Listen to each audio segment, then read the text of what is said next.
et bienvenue dans cette nouvelle vidéo de Passion 125 dans laquelle je vais vous présenter le manuel du propriétaire du MT125.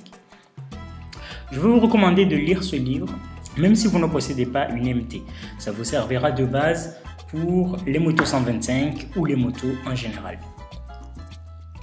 Le manuel du propriétaire décrit beaucoup de choses, les caractéristiques de la moto, les différentes astuces et techniques pour la moto et les différentes façons de faire pour rester en sécurité et sécuriser la moto. Par exemple, sur la page qu'on est en train de regarder là, ils décrivent comment bloquer la moto pour que le guidon ne puisse pas tourner.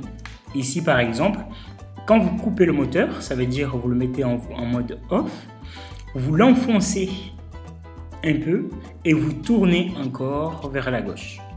Et là, le guidon est bloqué, même si vous n'avez pas de antivol. Je vous recommande tout de même d'avoir un antivol en plus, notamment une chaîne pour attacher votre moto avec le mobilier urbain.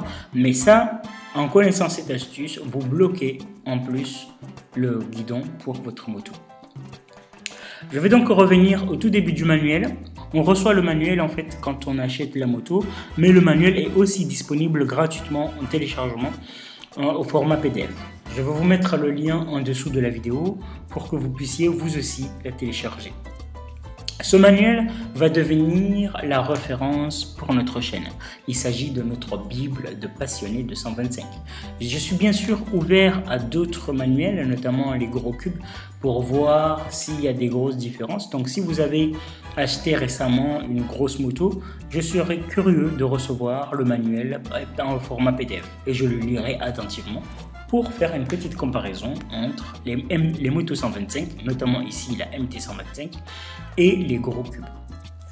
Le manuel de la MT125 et de Yamaha MT125 n'est pas très épais.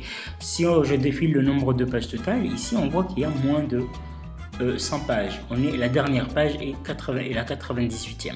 Donc c'est un petit manuel, pas très épais, très bien écrit, que vous pouvez lire par exemple dans le métro en allant au boulot ou dans la voiture si vous ne conduisez pas et que vous pouvez lire facilement à la place de lire les journaux qui sont pleins d'informations négatives dès le matin. Je vous recommande de lire ce manuel.